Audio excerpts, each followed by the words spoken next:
एक अजीम बादशाहत में एक बहादुर और जुर्रतमंद राजकुमारी सकारत रहती थी, जिसकी उम्र 26 साल थी। इसे मुहिम जोई बहुत पसंद थी, लेकिन बादशाह इसके वालिद इसे कभी सल्तनत से बाहर जाने की इजाज़त नहीं देते थे। वो बैरूनी दुनिया से डरते थे, एक ऐसी दुनिया जो खतरात से भरी हुई थी। लेकिन स्कारलेट का दिल सोने के पिंजरे के लिए नहीं बना था।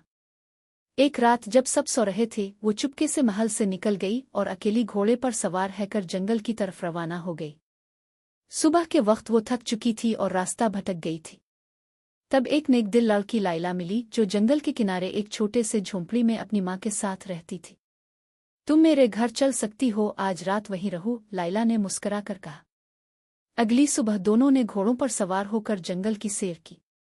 वो झूलों में झूलें, दरिया के पानी से खेलें और तीर अंदाजी में हाथ आजमाए। वो दिन हंसी, आज़ादी और दोस्ती से भरा हुआ था।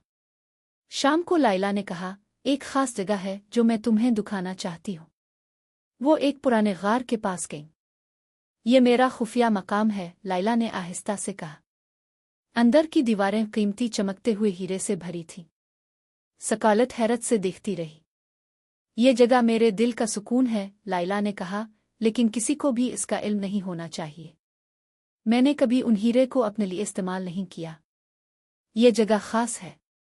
स्कारलेट लाइला की ईमानदारी से बहुत मुतासिर हुई। ऐसी दोस्ती इसने कभी ना देखी थी।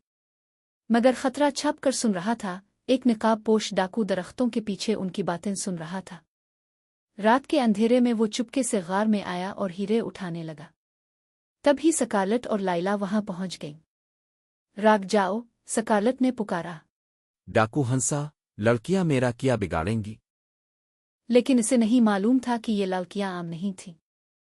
दोनों ने बहादुरी से लड़ाई की।